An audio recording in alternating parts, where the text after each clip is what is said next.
الحمدللہ وکفا والصلاة والسلام علی اشرف الانبیاء وعلی آلہ واصحابہ وازواجہ وذریاتہ اجمعین اما بعد فاعوذ باللہ من الشیطان الرجیم بسم اللہ الرحمن الرحیم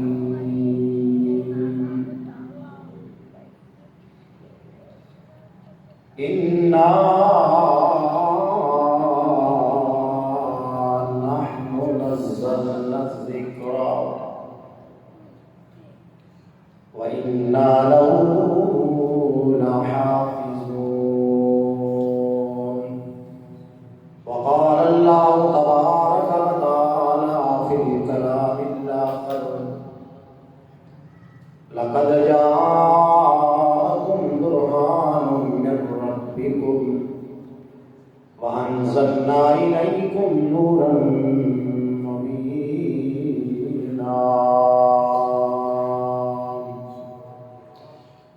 آمنت بالله صدق الله العظيم وصدق رسوله النبي الكريم الأمين الرؤوف الرحيم إن الله وملائكته يصلون على النبي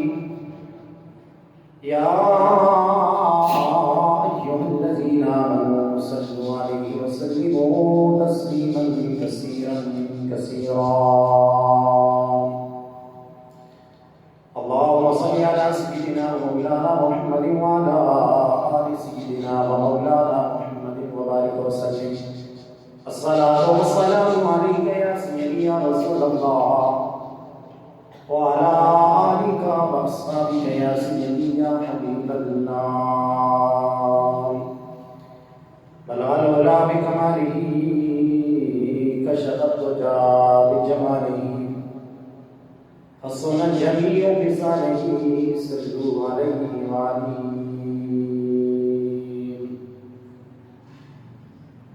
اللہ کریم کی بھی حمد و ثنا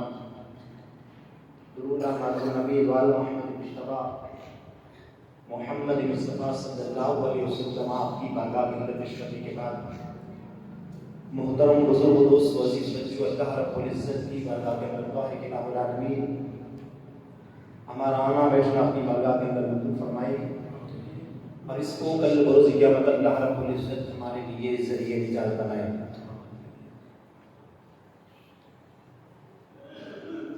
آج کا دن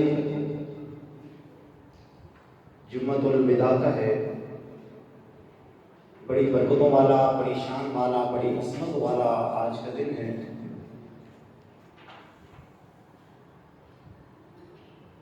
اور ہمیں خوشی ہے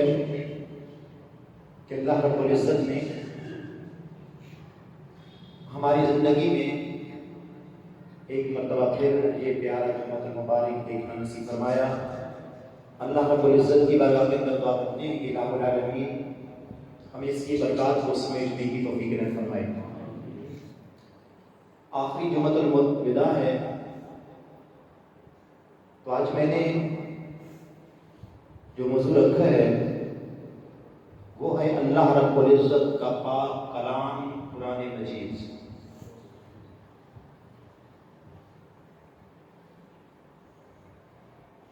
اللہ رب العزت نے دنیا کی ہدایت اور رہنمائی کے لیے پیغمبروں کو بھیجا اور پھر بعض کو بعض پر فضیلت دی۔ فرمایا تلک الرسل فضلنا بعضهم علی بعض، کہ رسولوں میں بھی اللہ رب العزت نے درجے بنائے، بعض کو بعض پر فضیلت عطا کی، بعض کو صحائف عنایت کیے، بعض کو کتابیں عنایت کی، اور ہم قربان جائیں اپنے آقا امام الانبیاء صلی اللہ علیہ وسلم کہ جس طرح تمام نبیوں کے سردار ہمارے آقا ہیں، اسی طرح اللہ رب العزت نے تمام کتابوں کی سردار قرآن مجید بھی ہمیں علیہ فرمایا ہے۔ جس طرح محمود تمام نبیوں میں افضل اور اعلیٰ، اسی طرح قرآن تمام کتابوں میں افضل اور اعلیٰ۔ آسمانی کتابیں ہیں 4: تورات، زبور، انجیل، قرآن مجید۔ تورات بھی اللہ رب العزت کا کلام، جبریل لے کے آئے، نبی پر نازل ہوئی۔ انجیل بھی اللہ رب العزت کا کلام، جبریل لے کر آئے، حضرت عیسیٰ علیہ السلام پر نازل کی گئی۔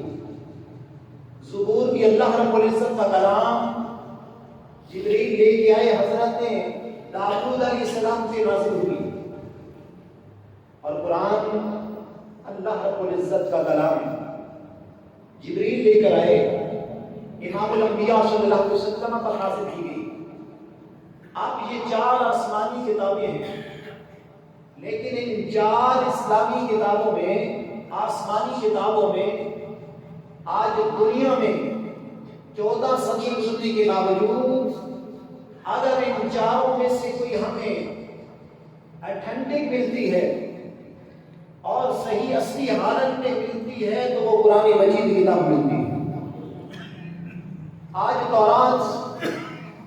اصلی حالت میں ہمیں اس دنیا میں نہیں مل رہی، انجیل اصلی حالت میں دنیا میں نہیں رہی۔ اس وقت انجیل کی 4 کتابیں دنیا میں موجود ہیں، ایک کتاب اور ہے، دوسری اور، تیسری اور۔ زبور کا بھی اصل وجود نہیں رہا، لیکن کیا وجہ ہے کہ اللہ رب العزت نے قرآن مجید ایسی کتاب جو امام الانبیاء پر نازل ہوئی، آج اصلی کتابی شکل و صورت کے اندر بھی موجود ہے، ہمارے چھوٹے چھوٹے بچوں کے سینوں کے اندر بھی موجود ہے۔ اس کی وجہ کیا ہے؟ اگر یہ سوال اپنے قرآن سے کیا جائے تو قرآن ہی جواب دیتا ہے۔ آؤ قرآن سے سوال کرتے ہیں، قرآن بتاؤ 14 صدیاں بیت گئی، انجیل ہمیں اثر نہیں ملتی، تورات اثر نہیں ملتی، زبور اثر نہیں ملتی، کیا وجہ ہے 14 صدیاں گزرنے کے باوجود جس طرح امام الانبیاء صلی اللہ علیہ وسلم کے قلب اندر پہ نازل ہوئی تھی، آج بھی اسی طرح موجود ہے؟ کیا وجہ ہے؟ قرآن کہتا ہے مجھے پڑھو۔ اللہ رب العزت نے ارشاد فرمایا انا نحن نزلنا الذکر وانا له لحافظون۔ فرمایا یہ ذکر، یہ قرآن مجید میں نے اتارا اور اس کی حفاظت بھی میرے ذمہ ہے۔ قرآن کہتا ہے لوگوں، تورات بھی اللہ رب العزت کا کلام، انجیل بھی اللہ رب العزت کا کلام، زبور بھی اللہ رب العزت کا کلام، قرآن مجید بھی اللہ رب العزت کا کلام، لیکن باقی 3 کتابوں کی حفاظت کا ذمہ اللہ رب العزت نے اپنے ذمہ نہیں لیا۔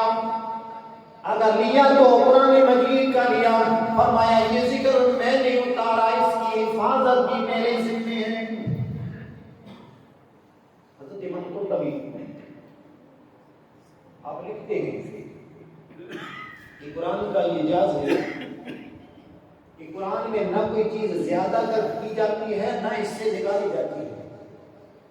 نہ اس میں زیادتی کی جاتی ہے، نہ نکالی جاتی ہے۔ آپ فرماتے ہیں کہ خلیفہ ہارون الرشید، اس کا بیٹا مامون الرشید، اس نے ایک بندے کو دیکھا،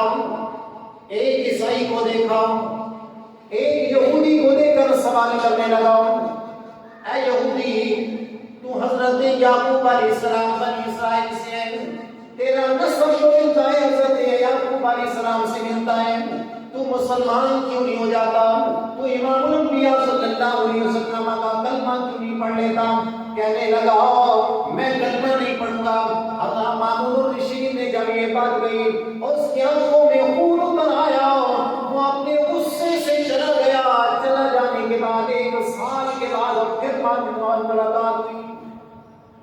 مامون الرشید نے پھر ملاقات کی سے، آج وہ پہلے والی سختی نہیں رہی، آج وہ پہلے والا دن نہ رہا، آج وہ پہلے والا انسان نہیں رہا، آج وہ سامنے کھڑا ہے جو امام الانبیاء صلی اللہ علیہ وسلم کا کلمہ پڑھ کے مسلمان ہو گیا ہوں۔ خلیفہ مامون رشید نے کہا اے اللہ کے بندے، میں نے 1 سال پہلے تجھ سے کلمے کا سوال کیا تھا، مسلمان ہونے کی دعوت دی تھی، لیکن تو آنکھ بگولا ہو گیا، تیری آنکھوں میں خون اتر آیا، تو مسلمان نہیں ہوا، لیکن تو اپنا واپس اپنے گاؤں میں چلا گیا، اپنے شہر اپنے گھر میں چلا گیا، تو نے میری دعوت اسلام کو قبول نہیں کیا، لیکن آج سال کے بعد میں دیکھ رہا ہوں تو نے قرآن بھی پڑھ لیا ہے، تو نے مصطفیٰ کریم کا کلمہ پڑھ کر مسلمان ہو گیا، بتا تمہیں ہوا کیا ہے؟ کسی نے تبلیغ کی، کسی نے تجھے اسلام کی دعوت دی، کہنے لگا مامون رشید بات تبلیغ کی نہیں ہے، بات کوئی اور نہیں ہے، جب میں تم سے بچھڑ کر اپنے گھر میں گیا ہوں اور میں خوش الہان بھی ہوں اور خوش نویس بھی ہوں، کاتب بھی ہوں، میں بڑی پیاری لکھائی بھی کرتا ہوں، بڑی پیاری رائٹنگ بھی کرتا ہوں۔ جب یہاں سے میں گیا ہوں میں نے دین کو لکھنا شروع کیا، میں نے 3 کتابیں دین کی لکھی، ایک کتاب میں نے اپنی طرف سے باتیں لکھی، وہاں سے نکال لی، کچھ اپنی طرف سے لکھ دی، کچھ نکال دی، دوسری میں نے کتاب توراۃ کی لکھی، اس میں بھی میں نے اپنے من مانی کی، میں نے کچھ باتیں اپنی لکھی، کچھ وہاں سے نکال لی، پھر تیسری کتاب توراۃ کی لکھی، اس میں بھی کچھ باتیں اپنی طرف سے لکھ دی، کچھ وہاں سے نکال دی۔ اسی طرح انجیل کی کتاب بھی میں نے لکھی، اس کی بھی 3 نسخے بنائے، اور میں سے اپنی مرضی کی جو باتیں تھیں اس میں ڈال دی اور وہاں سے کچھ نکال دی۔ اب قرآن کریم کی باری آئی، قرآن کریم کے میں نے 3 نسخے پھر بنائے، اپنے ہاتھ سے لکھے، قرآن کریم کی آیات کو بعض پر بدل دیا، بعض کو نکال دیا، بعض کو داخل کر دیا۔ اب میں یہ تینوں کتابیں توراۃ کے 3 نسخے لے کر میں یہودیوں کے عبادتگاہ میں آ گیا ہوں، یہودیوں کے امام کے پاس آ گیا، میں نے کہا میں نے یہ توراۃ کی کتابیں لکھی ہیں، یہ دیکھو نا، میں تم کو بیچنا چاہتا ہوں، اگر تم لینا چاہتے ہو تو لے لو۔ اس یہودی نے، اس یہودی کے عبادت خانے کا جو بڑا تھا، اس نے اس کتابوں کو دیکھا، الٹ پلٹ کیا، توراۃ کے 3 نسخوں کو دیکھ کر الٹ پلٹ کر کہنے لگا تو نے بڑی مشقت سے لکھی ہے، یہ بڑی دلیل سنی لکھی ہے، وہ مانگو کیا مانگتا ہے، میں نے قیمت مانگی، اس نے ادا کی، کتابوں پر رکھ دیا۔ اب انجیل کے 3 نسخے میں نے بنائے اور میں وہاں لے کر عیسائیوں کے گرجے میں چلا گیا، وہاں بڑا پادری کو بیٹھا تھا، میں نے اس کے سامنے پیش کر دیے، میں نے کہا میں یہ 3 انجیل کی کتابیں لکھی ہیں، وہ اسے اگر خریدنا چاہتے ہو تو خرید لو۔ اس نے بھی ایک نسخے کو دیکھا، الٹ پلٹ کیا، دوسرے نسخے کو دیکھا، الٹ پلٹ کیا، تیسرے نسخے کو دیکھا، الٹ پلٹ کیا، مجھے کہنے لگا بڑا خوش خط لکھا ہے، بڑی پیاری لکھی ہے، ماں کو کیا مانگتا ہے میں تجھے عطا کر دیتا ہوں۔ میں نے وہ رقم لی، میں واپس چلا آیا، اب مسلمانوں کے پاس وہ قرآن کی 3 کتابیں لے کر گیا جن میں میں نے آیات کو نکال دیا تھا، اپنی طرف سے لکھ دیا تھا، اور ایک آیات کو دوسری آیات سے بدل دیا تھا۔ اب میں مسلمانوں کے عالم کے پاس جب گیا، میں نے پہلا نسخہ اسے دیا، میں نے کہا کہ میں نے قرآن لکھا ہے، آپ لے لیجیے۔ اس عالم نے، اس حامل قرآن نے جب میرا پہلا نسخہ لیا، اس نے دیکھا، جب پڑھنے لگا کہنے لگا اسے واپس لے جاؤ۔ جب میں نے دوسرا نسخہ دیا، پھر اس نے پڑھا، پھر مجھے واپس لوٹا دیا، پھر میں نے تیسرا نسخہ دیا، پھر اس نے پڑھا، مجھے واپس لوٹا دیا، کہنے لگا اے کاتب، یہ رب کا کلام ہے، مجھے بتلا تو نے کس طرح قرآن کی آیات کو نکالا ہے، قرآن کی ایک آیات کو دوسری آیات سے بدل دیا ہے، لیکن سن لے، میں تو یہ عالم ہوں، اگر میرا کوئی چھوٹا بچہ بھی ہوتا جس نے اپنے سینے کے اندر قرآن کریم محفوظ کر لیا ہوتا، جب تو اسے یہ نسخے دکھاتا تو تیرے نسخے رکھتا نہیں بلکہ تجھے لٹا دیتا۔ کہنے لگا جب میں نے یہ سنا اور دیکھا تو میں نے کہا کہ یہ قرآن بھی سچا ہے اور جس نبی پر یہ آیا ہے وہ نبی بھی سچا ہے، اور جس رب نے بھیجا ہے وہ رب بھی سچا ہے۔ کہنے لگا میں نے قرآن کریم کو پڑھا بھی ہے، میں نے یہ دیکھ کر سن کر میں مسلمان بھی ہو گیا ہوں، لیکن قربان جاؤں میں اپنے آقا پر امام الانبیاء صلی اللہ علیہ وسلم کی حدیث سنو۔ میرے محبوب کریم علیہ السلام فرماتے ہیں اللہ رب العزت کو ساتوں زمینوں سے بڑھ کر، تمام ساتوں آسمانوں سے بڑھ کر، اس میں جو چیزیں ساری چیزوں سے بڑھ کر اللہ رب العزت کو قرآن پیارا ہے۔ امام الانبیاء فرما رہے ہیں کہ رب کو کوئی چیز پیاری ہے تو وہ رب کو قرآن پیارا ہے، سات زمینوں سے بڑھ کر، سات آسمانوں سے بڑھ کر، اس میں تمام جتنی چیزیں ان سے بڑھ کر رب کو قرآن پیارا ہے۔ تو اب دیکھیے، اس لیے خالق کائنات ارشاد فرماتا ہے کہ میرے وہ بندے جنہوں نے اپنے سینے کے اندر قرآن کریم کو محفوظ کیا، جو قرآن کریم سے محبت کیا کرتے ہیں، مجھے بہت پیارے لگتے ہیں، ہاں بولے قرآن، حافظ قرآن، اللہ رب العزت فرماتا ہے اس سے میں محبت کرتا ہوں، مجھے بہت پیارا لگتا ہے۔ اگر زمین پر بیٹھ کر اس کے لیے یہ دعا کر دے تو رب فرماتا ہے کہ میں اس حافظ قرآن کی دعا کو رد نہیں کرتا، بلکہ امام الانبیاء صلی اللہ علیہ وسلم کی حدیث سنو، محبوب کریم علیہ السلام فرماتے ہیں یہ تو حامل قرآن ہے، یہ تو حافظ قرآن ہے، اب اس نے اپنی زبان سے دوسرے مسلمان بھائی کے لیے دعا کرے گا تو اللہ رب العزت فرماتے ہیں میں اس کی دعا کو رد نہیں کرتا، لیکن رب نے حافظ قرآن کو اتنی برکت دی ہے، اتنی برکت دی ہے، اگر وہ کوئی مسلمانوں کی قبرستان میں چلا جاتا ہے، ابھی اس نے ان مردوں کے لیے دعا نہ کی، ابھی ان مردوں کے لیے ہاتھ اٹھایا نہیں، ابھی اللہ رب العزت سے ان مردوں کے لیے بخشش نہ مانگی، ابھی اللہ رب العزت سے ان مردوں کے لیے عذاب کو ہٹانا نہیں مانگا، بلکہ صرف اپنی قرآن کا اس قبرستان کے اندر قدم رکھنا ہی اللہ رب العزت فرماتا ہے کہ میرے فرشتوں اس قبرستان سے عذاب کو اٹھا دو۔ کیوں اٹھا لو؟ اس لیے کہ آج حافظ قرآن اس قبرستان کے اندر آ گئے۔ امام الانبیاء صلی اللہ علیہ وسلم فرماتے ہیں لوگوں حافظ قرآن جب قبرستان کے اندر قدم رکھتا ہے اللہ رب العزت پورے قبرستان سے عذاب کو اٹھا لیتا ہے۔ اور امام کریم علیہ السلام فرماتے ہیں، امام مسند کی یہ روایت ہے، حدیث ہے، امام الانبیاء صلی اللہ علیہ وسلم فرماتے ہیں لوگوں اگر قرآن کریم کو چمڑے کے اندر ڈال دیا جائے، پھر آگ جلا دی جائے، چمڑے کے اندر قرآن کریم کو رکھ کر اگر آگ کے اندر ڈالا جائے گا تو اسے آگ نہیں جلائے گی، اسے آگ نہیں جلائے گی۔ محدثین فرماتے ہیں یہ امام الانبیاء صلی اللہ علیہ وسلم کی حدیث کا مقصد کیا تھا؟ مقصد یہ تھا لوگوں چمڑا تو چمڑا ہوا کرتا ہے لیکن انسان بھی چمڑے سے بنا ہوا ہے، لیکن وہ اللہ رب العزت کے پیارے بندے جنہوں نے قرآن کریم کو اپنے سینے کے اندر محفوظ کیا، گویا کہ اپنے چمڑے کے اندر محفوظ کر لیا، جب قیامت والے دن اللہ رب العزت کے حضور حاضر ہوگا تو اگر جہنم کی آگ بھی اسے نہیں جلائے گی، اس لیے کہ امام الانبیاء صلی اللہ علیہ وسلم نے فرمایا کہ اگر قرآن کو چمڑے کے اندر رکھ دیا جائے پھر اگر آگ میں ڈالا جائے تو آگ اس پر اثر نہیں کرے گی۔ اور آج کی بات کر لیتے ہیں، لاہور بادشاہی مسجد کے سامنے ایک انگریز عیسائی اپنی توہین بھیڑ لے کر مین دروازے پہ آ گیا، اسے چمڑے کے اندر بند کر دیا گیا، پھر اسے اس کے اوپر ایسی دوا لگا دی جس پر آگ اثر نہیں کرتی، آگ کو جلا کر اس کے آگ کے اندر اس نے پھینک دیا، کہنے لگا مسلمانوں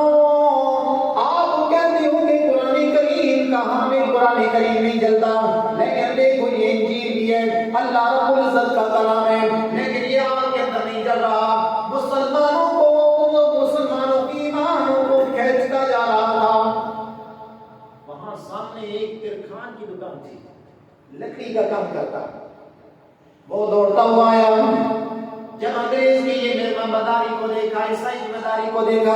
کہنے لگا انگریز یہ تو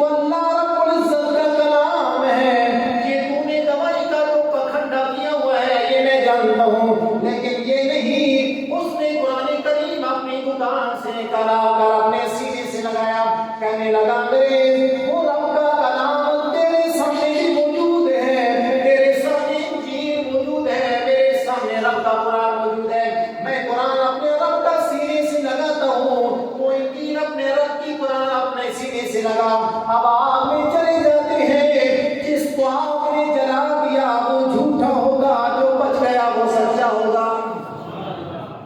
انگریز نے دیکھا کہ یہ کام تو بہت بھارا ہے، میں تو جل جاؤں گا۔ مسلمانوں نے وہاں اللہ رب العزت کا ذکر کیا، اللہ رب العزت کا شکر ادا کیا۔ امام الانبیاء صلی اللہ علیہ وسلم کے غلاموں، جس کے سینے میں رب کا کلام ہوا کرتا ہے، جس کے سینے میں اللہ رب العزت کا یہ کلام ہوا کرتا ہے، اللہ رب العزت اس کی آواز کو بھی سنتا ہے، اس کو جہنم کی آگ بھی نہیں چھوئے گی، بلکہ اللہ رب العزت کا یہ پورا کلام تو بڑی برکتوں والا ہے، بڑی برکتوں والا ہے، بڑی عظمتوں والا ہے۔ اللہ رب العزت نے زمین و آسمان پیدا کرنے سے 1000 سال پہلے، ابھی اللہ رب العزت نے دنیا کو نہیں بنایا، ابھی اللہ رب العزت نے زمینوں کو پیدا نہیں کیا، ابھی اللہ رب العزت نے آسمانوں کو پیدا نہیں کیا، زمین و آسمان کو پیدا کرنے سے 1000 سال پہلے اللہ رب العزت نے سورہ طٰہٰ کی تلاوت فرمائی، سورہ یاسین کی تلاوت فرمائی۔ جب فرشتوں نے سورہ طٰہٰ کی تلاوت سنی، سورہ یاسین کی تلاوت سنی، تو وہ بول اٹھے، کہنے لگے جس امت کو یہ سورہ ملے گی، جس امت کو یہ قرآن ملے گا، جس امت کو یہ سورہ طٰہٰ ملے گی، وہ بڑے مقدروں والی ہوگی، ان پر بڑی برکتیں نازل ہوگی۔ لیکن اللہ رب العزت نے فرمایا یہ قرآن وہ ہے میں اپنی امت امام الانبیاء صلی اللہ علیہ وسلم کو دوں گا، لیکن وہ فرشتے ہیں عرض کرتے ہیں کہ الہ العالمین اپنی زبان حال سے سورہ طٰہٰ بھی تلاوت فرما رہا ہے، سورہ یاسین کی بھی تلاوت فرما رہا ہے۔ آج ہمارا چھوٹا سا بچہ جو قرآن کریم پڑھنے کے لیے مدرسے میں جاتا ہے، 1 سال کے بعد، 2 سال کے بعد، 3 سال کے بعد جب حافظ قرآن بنتا ہے، اس کے بعد ہم اسے مبارکباد پیش کرتے ہیں۔ ہمارا کوئی نوجوان بھائی جب قرآن کریم کو ختم کرتا ہے، اس وقت ہم مبارکباد پیش کرتے ہیں، لیکن ابھی تک قرآن کریم دنیا میں نہیں آیا۔ اللہ رب العزت نے انسانوں کو پیدا نہیں فرمایا، ابھی زمینوں کو پیدا نہیں فرمایا، ابھی آسمانوں کو پیدا نہیں فرمایا۔ اللہ رب العزت نے سورہ طٰہٰ کی تلاوت فرمائی، سورہ یاسین کی تلاوت فرمائی۔ فرشتوں نے سن کر کہا کہ مولا کریم ان لوگوں کو مبارک ہو، ان بچوں کو مبارک ہو، ان لوگوں کو مبارک ہو، اس امت معلوم کی ان لوگوں کو مبارک ہو جن کو یہ قرآن ملے گا۔ 1000 سال پہلے زمین و آسمانوں سے پیدا کرنے سے پہلے فرشتے مبارکباد پیش کر رہے تھے آپ کو، جی قرآن کا اعجاز ہے۔ حضرت موسیٰ علیہ السلام اللہ رب العزت کے نبی گزرے ہیں، اللہ رب العزت نے کوئی دور پر بلایا، حضرت موسیٰ علیہ السلام کو اللہ رب العزت نے تورات علیہ فرمائی۔ جب قرآن کی آیات، تورات کی آیات کو پڑھتے ہیں، سر سجدے میں رکھ دیتے ہیں، زاروں دبار اللہ رب العزت کی بارگاہ میں ہوتے ہیں، عرض کرتے ہیں مولا کریم تیری ان آیاتوں کو پڑھ کر مجھے پتہ چل گیا کہ وہ امت بڑے مقدروں والی ہوگی جس پر یہ کوئی آیات نازل کی جائیں گی۔ مولا کریم اس امت کو میری امت بنا دے۔ امام الانبیاء صلی اللہ علیہ وسلم کے غلاموں، حضرت موسیٰ علیہ السلام نے سر سجدے میں رکھا ہوا ہے، اللہ رب العزت کی بارگاہ میں دعا کر رہے ہیں کہ مولا کریم وہ امت جس پر یہ قرآن کی آیات نازل ہوگی اس امت کو میری امت بنا دے۔ لیکن اللہ رب العزت نے فرمایا موسیٰ یہ نہیں ہو سکتا، وہ امت کسی اور امت کی نہیں بن سکتی، وہ امت میرے محبوب کی امت ہوگی۔ اور نہ قرآن کا اعجاز ہے، زبور بھی اللہ رب العزت کا کلام ہے، انجیل بھی اللہ رب العزت کا کلام ہے، اللہ رب العزت کا کلام تورات بھی ہے، تینوں کتابیں اللہ رب العزت کی ہیں۔ لیکن آج دنیا میں نہ تورات کا حافظ ملتا ہے، نہ انجیل کا حافظ ملتا ہے، نہ زبور کا حافظ ملتا ہے۔ اللہ رب العزت نے جن نبیوں پر ان قرآن آیات کو، ان کتابوں کو نازل فرمایا تھا، ان نبیوں کو فہرست دی، اس کے علاوہ نہ کوئی تورات کا حافظ ہے، نہ کوئی انجیل کا حافظ ہے نہ کوئی زبور کا حافظ ہے. لیکن دیکھو امام الانبیاء صلی اللہ علیہ وسلم کی امت کو اللہ رب العزت نے ہمیں کتنا مرتبہ اور مقام دیا ہے کہ آج ہمارے ایک مدرسے سے 100 حافظ قرآن مل جاتا ہے. آج ہمارا بچہ 9 مہینے بھی قرآن کریم میں حفظ کر سکتا ہے. پچھلے دنوں ایک چھوٹے سے بچے نے 6 ماہ کے اندر پورا قرآن کریم حفظ کر کے اپنے سینے کے اندر محفوظ کر لیا ہے. یہ قرآن کا اعجاز ہے. ہمارا بچہ آج چھوٹا سا بچہ اپنے دل کے اندر قرآن کریم محفوظ کر رہا ہے. یہ قرآن کا اعجاز ہے. ورنہ تو اللہ رب العزت نے فرمایا تھا لولا انزلنا هذا القرآن على جبل لرأيته خاشعا متصدعا. فرمایا اگر میں اس قرآن کو پہاڑوں میں نازل کرتا پہاڑ ریزہ ریزہ ہو جاتے. لیکن اللہ رب العزت نے امام الانبیاء صلی اللہ علیہ وسلم کی امت کو اجازت فرمایا کہ ایک چھوٹا سا بچہ اپنے سینے کے اندر الف لام میم سے لے کر الناس تک سارا قرآن حفظ کر لیتا ہے. میرے محبوب کریم علیہ الصلوۃ والسلام نے فرمایا جس کا بچہ اپنے قرآن ہوگا اللہ رب العزت قیامت والے دن اسے عزت کی پگڑی پہنائے گا. اس کے والد اور والدہ کو عزت کی پگڑی پہنائے گا اور اس کی روشنی سورج کی روشنی سے زیادہ ہوگی. لوگ عرض کریں گے مولا کریم یہ کون لوگ ہیں؟ یہ کوئی نبی ہے یہ کوئی رسول ہے یہ کون لوگ ہیں جن کے سروں پر اتنا نورانی تخت موجود ہے اتنا نورانی تاج موجود ہے جس کی روشنی سورج کی روشنی سے زیادہ ہے؟ یہ کون لوگ ہیں؟ اللہ رب العزت فرمائے گا میرے بندو یہ میرے محبوب کی امت کے لوگ ہیں جنہوں نے خود بھی قرآن کریم تو پڑھا تھا اپنے بچوں کو قرآن کریم پڑھا کہ ان کو حافظ قرآن بنایا تھا. حافظ قرآن کی کیا شرط ہوگی؟ محبوب کریم علیہ السلام فرمائیں گے اللہ رب العزت حافظ قرآن کو فرمائے گا حافظ قرآن آج دنیا کے اندر میں تجھے عزت کی پگڑی پہنانا چاہتا ہوں. دنیا کے اندر تو لوگوں کے گھروں میں جا کر ان سے ٹکڑے مانگ کر کھایا کرتا تھا. مدرسے کے اندر جو زکات مال کا محل کچھ ہے جسے زکات ادا دیتے ہیں وہ لے کر تم مدرسے کے اندر آیا کرتا تھا. وہ لوگوں کا مال کا محل کچھ کھا کر تم زمین پر بیٹھ کر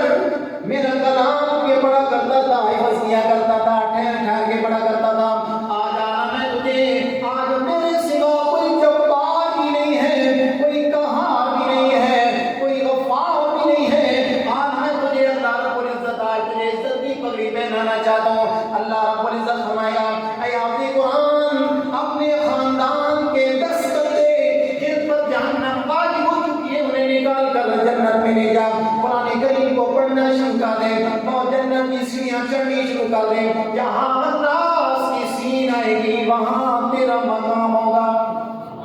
صرف اس کا مقام نہیں ہوگا. امام الانبیاء صلی اللہ علیہ وسلم کے غلاموں امام الانبیاء صلی اللہ علیہ وسلم فرماتے ہیں کہ جہاں حافظ قرآن جائے گا وہاں اس کے والد بھی جائے گا وہاں وہی مقام اس کی والدہ کا بھی ہوگا. اس لیے کہ والد نے صبح جا کر اپنے بچوں کو تیار کر کے مدرسے بھیجنا ان کا کام تھا. والدہ کا کام تھا ناشتہ بنانا اس کی خدمت کر کے اسے مدرسے میں بھیج دینا واپس آنا اسے کھلانا پلانا اس کے کپڑوں کو دھونا اسے نہلانا. جب یہ کام حافظ قرآن کی خدمت اس کے والد نے کی ہوگی اس کی ماں نے اپنے بیٹے حافظ قرآن کی خدمت کی ہوگی. اللہ کے محبوب فرماتے ہیں کہ اس حافظ قرآن کی خدمت کی وجہ سے اس کے والدین کو بھی اللہ رب العزت کو مقام عنایت کرے گا جو مقام حافظ قرآن کا ہوگا. امام الانبیاء صلی اللہ علیہ وسلم کے غلاموں یہ تو ان لوگوں کا مقام ہے جن کو اللہ رب العزت نے اتنا مرتبہ مقام دیا ہے کہ انہوں نے اپنے اللہ رب العزت کا کلام اپنے سینے کے اندر محفوظ کر لیا ہے. کتابوں میں آتا ہے کہ ایک قبر کھودی جا رہی تھی اور جب وہ قبر کھود رہے تھے تو انہوں نے کیا دیکھا کہ وہاں سے ایک قبر نکل آئی ہے اور جو ہی اس کا سراغ ہوا تو وہاں سے خوشبو کے ہولے نکل آئے. خوشبو آ رہی تھی. لوگوں نے اسے پہچان کر اس قبر کو قبر والے کا پوچھتے اس کے گھر کے پاس پہنچ گئے. دروازے کو دستک دی. دروازے سے ایک بوڑھیا باہر نکلی. کہنے لگے کون ہے؟ کہنے لگے میں ہم قبرستان سے آئے ہیں بتاؤ وہ قبر اس کی ہے تمہارے خامد کی ہے؟ کہنے لگے ہاں ہاں وہ میرے خالق کی قبر ہے۔ وہ کہنے لگے بتا وہ دنیا میں کیا مال کیا کرتا تھا، آج ہم نے قبر کو کھودا، وہاں سے سراغ ہوا، اس سے خوشبوئیں آنے لگی، ایسے خوشبوئیں تھی ہم نے دنیا میں ایسی خوشبو نہیں سونگی۔ وہ کیا کام کیا کرتا تھا؟ وہ بڑھیا کہنے لگی لوگوں میرے دروازے پہ آنے والوں، میرا شوہر ان پڑھ تو تھا لیکن قرآن کریم کی تلاوت تو نہیں کر سکتا تھا، قرآن کریم اس نے کبھی نہیں پڑھا تھا، لیکن وہ پڑھ نہیں سکتا تھا۔ جب آخری وقت آیا، آخری اس کے دن آئے، اس نے قرآن کریم کھولنا شروع کر دیا، قرآن کریم پڑھ تو نہیں سکتا تھا لیکن زیارت کرتا اور پھیرتا جا رہا ہوتا، پڑھتا جا رہا تھا بسم اللہ الرحمن الرحیم، بسم اللہ الرحمن الرحیم پڑھتا جاتا، انہیں پھیرتا چلا جاتا، لیکن وہ اسی حالت میں اس دنیا سے چلا گیا۔ علماء فرماتے ہیں کہ اللہ رب العزت نے اسے ایسا مرتبہ اور مقام دیا ہے کہ انگلی پھیر کر رب کا نام رحمان اور رحیم پڑھا کرتا تھا۔ اللہ رب العزت نے آج قبر کے اندر اسے ایسا مرتبہ اور مقام دیا ہے کہ اس کے سارے گناہوں میں ایک صحیح لکھ کر کے اللہ رب العزت نے اس کی قبر کو جنت کے باغوں میں سے باغ بنا دیا۔ حضرت عیسیٰ علیہ السلام آپ جا رہے تھے راستے میں، آپ کا ایک قبر کے ساتھ سے گزر ہوا، آپ نے دیکھا کہ اس قبر والے کو عذاب ہو رہا ہے، واپس پلٹے، اس کی قبر جنت کے باغوں میں سے ایک باغ بن چکی تھی۔ تو اللہ رب العزت کی بارگاہ میں التجا کرتے ہیں مولا کریم میں تھوڑی دیر پہلے یہاں سے گزرا، اس قبر والے کو عذاب ہو رہا تھا لیکن واپس پلٹا، اس کی قبر جنت کے باغوں میں سے ایک باغ بن چکی ہے۔ امام الانبیاء صلی اللہ علیہ وسلم کی غلام اللہ رب العزت نے فرمایا ہاں عیسیٰ علیہ السلام ایسے ہی تھا۔ حضرت عیسیٰ علیہ السلام بات کرتے ہیں کہ مولا کریم یہ کیا ماجرا ہے؟ اللہ رب العزت نے فرمایا عیسیٰ یہ وہ بندہ تھا جب دنیا سے جانے لگا اس کا بیٹا بیٹی پیدا ہونے والا تھا، اس نے اپنے گھر والی کو کہا کہ اگر میرا بیٹا پیدا ہو جائے اس سے رب کا نام پڑھانا، اس سے رب کی کتاب پڑھانا۔ اب یہ دنیا سے تو چلا گیا، اس کی زندگی ختم ہو گئی، یہ قبر کے اندر پہنچ گیا، اس میں اعمال نہ تھے کہ میں اسے بخش دیتا، اس کی قبر کو جنت کے باغوں میں سے ایک باغ بنا دیتا، میں اسے عذاب دے رہا تھا، لیکن آج اس کا بیٹا پیدا ہوا،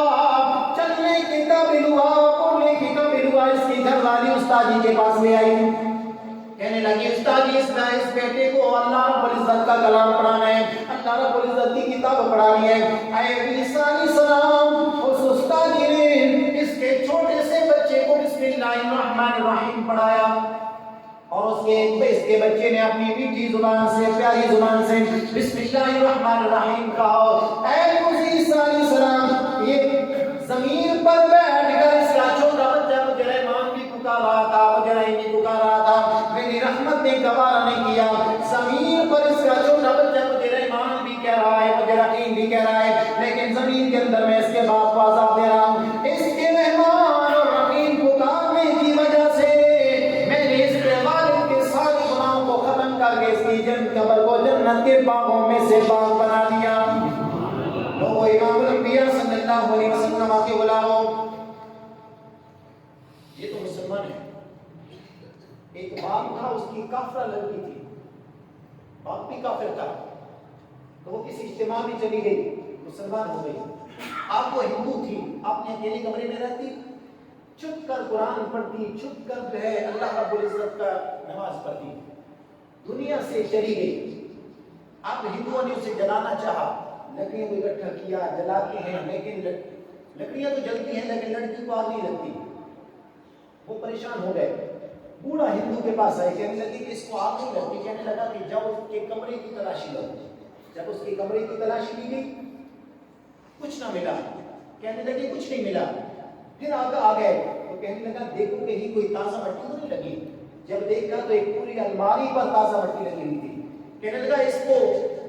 جو ہے کھودو، جب کھودا گیا تو کیا دیکھا کہ الماری کے اندر قرآن بھی رکھا ہے اور کا مسلح بھی رکھا ہے۔ جب اس نے سنا تو کہنے لگا کہ آپ کو پتہ نہیں چلا یہ تو مسلمان ہو چکی تھی، اب یہ جنازہ ہمارا نہیں ہے، اب یہ میت ہماری نہیں ہے، اب یہ میت ہمارے گھر سے نہیں نکلے گی، اب یہ میت مسلمانوں کی ہے، جنازہ مسلمانوں کا ہے، لہٰذا اب مسلمانوں کے گھروں سے نکلے گی۔ مسلمانوں جس نے اللہ رب العزت کی قرآن سے محبت کی، قرآن والے سے محبت کی، قرآن کے حامل قرآن لوگوں سے محبت کی، اسے اللہ رب العزت آگ میں جلنے نہیں دیتا، آگ میں جلنے نہیں دیتا۔ یہاں ضرورت اس بات کی ہے کہ اس قرآن سے محبت کی جائے اور جو لوگ قرآن کے حامل ہیں ان سے محبت کی جائے۔ اس لیے کہ امام الانبیاء صلی اللہ علیہ وسلم فرماتے ہیں کہ جس نے قرآن کریم کے حافظ کو ناراض کیا گویا اس نے محبوب کو ناراض کیا، اور محبوب فرماتے ہیں جس نے مجھے ناراض کیا اس نے اللہ رب العزت کو ناراض کیا۔ جس سے رب عزت دے اس کی عزت کرنی چاہیے، کیونکہ وَتُعِزُّ مَن تَشَاءُ وَتُذِلُّ مَن تَشَاءُ، اللہ رب العزت عزت کی دینے والا وہی ہے، ذلت کی دینے والا وہی ہے۔ اللہ رب العزت کی بارگاہ میں عزت دعائیں کہ الہ العالمین ہمیں قرآن سے محبت رکھنے کی توفیق عنایت فرمائے۔ وما علینا الا البلاغ۔ چھوٹے بچہ لاکھ ہوتا جا رہا ہے، چھوٹے بچے بڑے لوگ کو دے